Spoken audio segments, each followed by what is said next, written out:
Ação cristã. Educar é preciso. A educação sobre o uso da camisinha para estudantes adolescentes não visa a erradicação das epidemias sexuais. Determina, sim, a normalização da nova ética. Que a relação sexual não precisa mais ser conjugal para ser socialmente aceita. Esse fato é tudo o que precisamos saber sobre as campanhas de uso do preservativo voltadas ao público adolescente. Nos Estados Unidos, devido à politização da AIDS, meninos e meninas de 11 anos têm sido expostos na escola a aulas em que a professora explica sem rodeios como ter relação anal e oral segura. As organizações gays distribuem camisinhas nas salas de aula. Tal iniciativa dos ativistas está melhorando a imagem do homossexualismo e ganhando aplausos da sociedade, por causa da suposta preocupação que o movimento está demonstrando para com a saúde sexual dos jovens. Por sua vez, o Brasil não tem oposto resistência alguma ao modelo americano de educação sobre a AIDS nas escolas. No entanto, podemos imitar os americanos no que é bom. Graças à ação social de pais e advogados preocupados com o bem-estar dos jovens, em 1993, o Supremo Tribunal de Nova York declarou que as escolas públicas nova-iorquinas estão proibidas de dar camisinhas para estudantes menores de idade sem o consentimento prévio de seus pais ou guardiães. O programa de distribuição de preservativos equivale a desculpar a promiscuidade e permissividade sexual. A exposição a camisinhas e sua fácil disponibilidade podem incentivar os adolescentes a ter relações sexuais mais cedo e com mais frequência, enfraquecendo assim seus valores morais e religiosos. O tribunal concorda que dar camisinhas aos estudantes, a pedido deles, não tem relação alguma com educação. Os pais não são obrigados pelo governo a mandar seus filhos para um ambiente onde eles terão permissão, ou até mesmo incentivo, para obter anticoncepcionais, se os pais desaprovam isso de acordo com sua convicção pessoal. Nenhuma autoridade judicial ou legislativa orienta ou permite que os professores e outros educadores deem camisinhas aos estudantes menores de idade sem o conhecimento e o consentimento dos pais. E também acreditamos que eles não têm nenhuma autoridade inerente para fazer isso. Os pais gozam uma liberdade legal reconhecida de criar e educar seus filhos de acordo com sua própria maneira de pensar. A Constituição dá a eles o direito de controlar a conduta sexual de seus filhos o melhor que puderem. Não se pode apontar a ameaça da AIDS como motivo para forçar os pais a renunciar seu direito de educar os próprios filhos, especificamente, seu direito de influenciar e guiar a atividade sexual de seus filhos sem interferência estatal. Qualquer esforço para introduzir valores morais nas escolas de hoje equivale a restaurá-las ao seu estado original. A verdade é que as primeiras escolas públicas ocidentais, cujos modelos nasceram nos países protestantes da Europa, sempre estiveram intimamente ligadas às igrejas cristãs. O ensino dessas instituições era naturalmente norteado pelos fortes padrões éticos da Bíblia. E estes eram mais do que suficientes para proteger as crianças das drogas, da atividade sexual pré-conjugal, da gravidez precoce, das doenças venéreas, etc., problemas que assolam os estudantes de hoje. Mas já no século XVI, Martinho Lutero se preocupava que tudo estaria arruinado se a Bíblia deixasse de ser o alicerce principal da educação. Disse ele: temo que as escolas acabem mostrando no final que são as grandes portas do inferno, a não ser que elas se dediquem diligentemente ao trabalho de explicar as escrituras sagradas, gravando-as no coração dos jovens. Não aconselho ninguém a colocar seu filho num lugar em que a Bíblia não reine de modo supremo. Toda instituição, na qual as pessoas não se ocupam mais e mais com a palavra de Deus, está condenada a se corromper. Séculos mais tarde, o comunismo, o fascismo e o nazismo estabeleceram de forma compulsória a educação primária sem a Bíblia. Arrancaram o direito prioritário dos pais na formação moral e ética de seus filhos. Nasceu assim o moderno sistema educacional, no qual as igrejas cristãs não têm mais papel predominante, no qual o controle e as decisões importantes pertencem ao governo. Foi assim o fim da histórica ligação igreja-escola, e o começo do casamento governo-escola, uma união que comprovadamente tem sido um desastre para a saúde física, moral e espiritual de milhões de crianças da nossa geração. Contudo, só porque o Estado moderno limita a atuação das igrejas cristãs na esfera da educação pública, e não reconhece mais as contribuições históricas do cristianismo, isso não significa que Deus quer que recuemos. Todo espaço que as igrejas desocupam na educação é inevitavelmente ocupado pelos movimentos radicais, o que de fato já está ocorrendo. Embora seja muito difícil restaurar as escolas, sua ligação tradicional com os valores bíblicos, os pastores e outros líderes cristãos deveriam equipar os professores públicos de suas congregações, no mínimo, com um exemplar de movimento homossexual. Eles poderão, assim, se conscientizar do que está acontecendo e terão condições de exercer uma influência moral positiva na vida de seus alunos. Os cristãos que ocupam cargos públicos deveriam também ser incentivados a trabalhar para que o Estado seja liberto da pressão de grupos radicais que se aproveitam dele para controlar as escolas, separando a educação da ética cristã e interferindo na sexualidade das crianças. É verdade que muitas vezes a escuridão ameaça cobrir toda a sociedade, mas o cristão que possui cargo no governo tem a oportunidade de deixar Jesus brilhar através dele. Ele deve procurar manter seu brilho, mesmo que isso lhe custe a estigmatização social. Diz Jeppesen, que foi assistente especial do presidente dos Estados Unidos Ronald Reagan, dá o seguinte testemunho. Quando eu estava na Casa Branca, no sofisticado ambiente de Washington, uma pessoa perderia a aprovação dos outros casos se opusesse ao aborto provocado e dissesse que, muito embora Deus ame os homossexuais, o homossexualismo é pecado. Lembro-me de que fui entrevistada por um repórter liberal, e eu sabia que ele ia tentar me ridicularizar. Ele perguntou qual era a minha opinião naquelas duas questões, e tive de dizer a ele o que pensava, sabendo que provavelmente eu seria severamente repreendida, o que de fato aconteceu. Mas a vida é assim. Sou uma pessoa que prefere viver longe da vida pública. Se pudesse fazer o que quisesse, eu sumiria para me dedicar a ler, estudar, escrever e pintar. Mas não é para isso que estou na política neste exato momento. Só ficaria satisfeita se fizesse o que, em minha opinião, o Senhor quer que eu faça. Seja qual for o preço a pagar, tenho de saber que estou fazendo o que Deus me manda fazer. Entretanto, não precisamos esperar tornar-nos importantes na política para confrontar o mal. Nos Estados Unidos, um número considerável de pais e mães estava se sentindo incapaz de proteger seus filhos das organizações não governamentais. Refiro-me àquelas que se aproveitam do Estado para promover sua visão liberal de aborto legal, sexo sem casamento e homossexualismo nas escolas. Esses pais e mães resolveram agir. Eles fundaram o homeschooling, um movimento de escolarização doméstica em que os pais, na maioria evangélicos, têm o direito de ensinar os filhos em casa. A vantagem do homeschooling é que os pais têm controle direto sobre a formação moral e ética dos filhos. E estes não serão expostos às drogas, aos ensinos imorais e à permissividade tão comuns nas escolas públicas. Além disso, existem excelentes livros didáticos desenvolvidos especificamente para esse tipo de educação. As crianças que estudam em casa recebem normalmente o diploma, pois esse sistema educacional é legalmente reconhecido pelo Ministério da Educação dos Estados Unidos. Atualmente são quase 1 milhão de crianças americanas no homeschooling, e um de seus endereços na internet é http://www.home-school.com.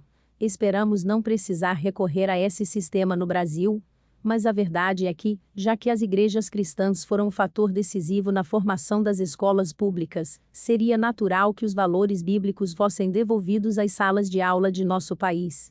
Só os valores bíblicos podem preencher o vazio moral e ético que a sociedade e o Estado estão sentindo na educação pública. O governo jamais teve condições de preencher esse vazio. Sua suposta neutralidade moral é a causa de seu fracasso educacional.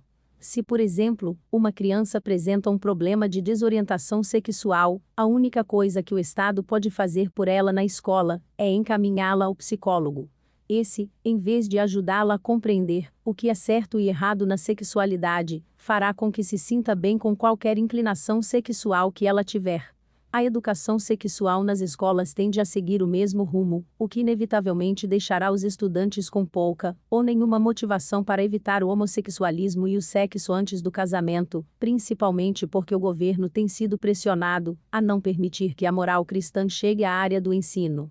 No entanto, nas escolas dirigidas por igrejas cristãs, a criança com problema de desorientação sexual é encaminhada ao conselheiro, que lhe dará atenção, amor e orientação. O conselheiro ajudará a entender sua sexualidade conforme a perspectiva saudável de Deus. Também orientará a família no sentido de amar e acudir essa criança, que então terá apoio e direção moral para tomar decisões acertadas. Mas para que as crianças tenham a oportunidade de receber esse tipo de assistência, e não se tornarem presas fáceis de ensinos imorais, as igrejas precisam assumir novamente sua responsabilidade. Elas precisam fundar e dirigir escolas com elevados padrões bíblicos, onde os estudantes tenham proteção contra as distorções éticas e a anemia moral da educação pública. É verdade que a criação de escolas cristãs não resolverá completamente o problema de pessoas que adotam homossexualismo e outras perversões. Mas pelo menos as crianças educadas em ambiente escolar fortemente evangélico desenvolverão recursos espirituais para evitar essas armadilhas da vida. E isso com certeza diminuirá muito ou até extinguirá sua disposição de se envolver com a sodomia. Portanto, o melhor investimento que as igrejas podem fazer é fundar escolas nas quais, como disse Lutero, os padrões bíblicos reinem de modo supremo.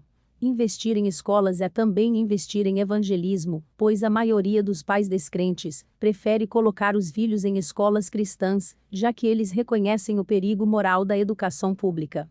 Investir em escolas particulares é também investir na preservação da família e na formação de igrejas mais fortes.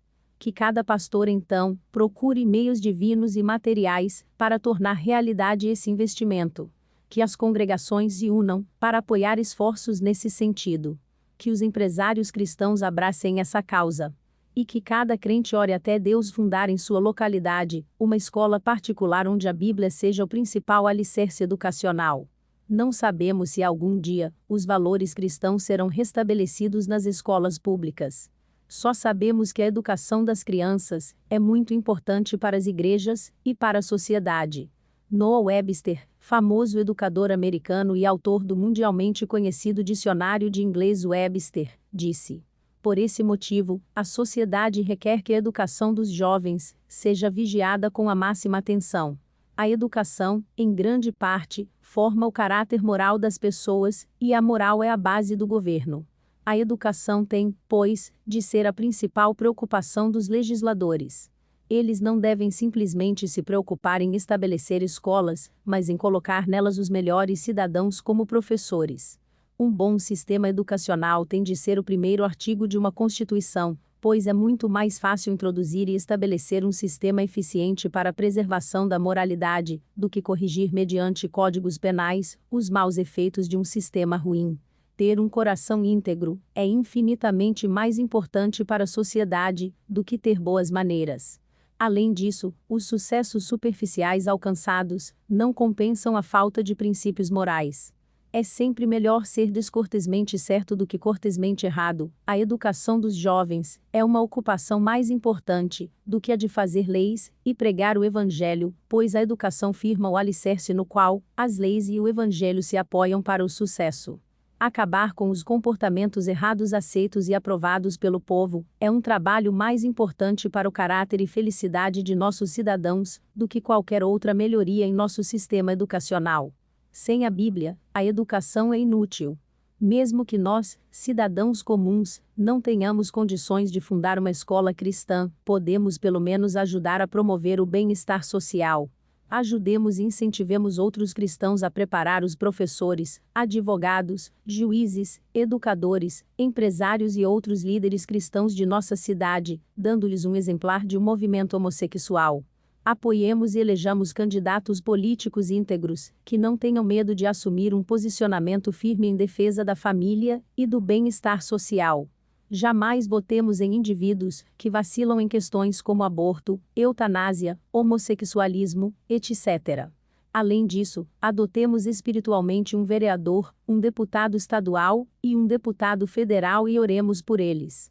Podemos escrever-lhes, aconselhá-los sobre o que é certo e errado, e dar-lhes um exemplar deste livro. Os líderes políticos que votam a favor de projetos pró-sodomia recebem muito apoio. A maioria desses projetos é patrocinada, direta ou indiretamente, por entidades estrangeiras que são contrárias aos valores cristãos. Por isso, o mínimo que podemos fazer pelos políticos cristãos, que defendem a família, é investir neles nossas orações e cartas de incentivo. Um exemplar deste livro lhes dará uma ideia do que está ocorrendo, e os animará a ajudar na quebra da pressão e da interferência do movimento homossexual na educação pública, e a eliminar dela tudo o que favorece, ainda que discretamente, a perversão sexual. George Grant, conhecido líder presbiteriano que trabalha pela preservação dos valores cristãos tradicionais, declara: o recurso mais importante que a família cristã tem, que o movimento sexual jamais poderá confrontar ou subverter, são os filhos. Herança do Senhor são os filhos, o fruto do ventre seu galardão. Como flechas na mão do guerreiro, assim são os filhos da mocidade. Feliz o homem que enche deles a sua aljava, não será envergonhado quando pleitear com os inimigos à porta. Salmos 127, 3, 5. É essencial, pois, que as famílias adotem todos os meios necessários para proteger seus próprios filhos, a fim de que eles sejam testemunhas da ética sexual bíblica. Os inimigos dessa ética estão bem cientes da importância da família cristã.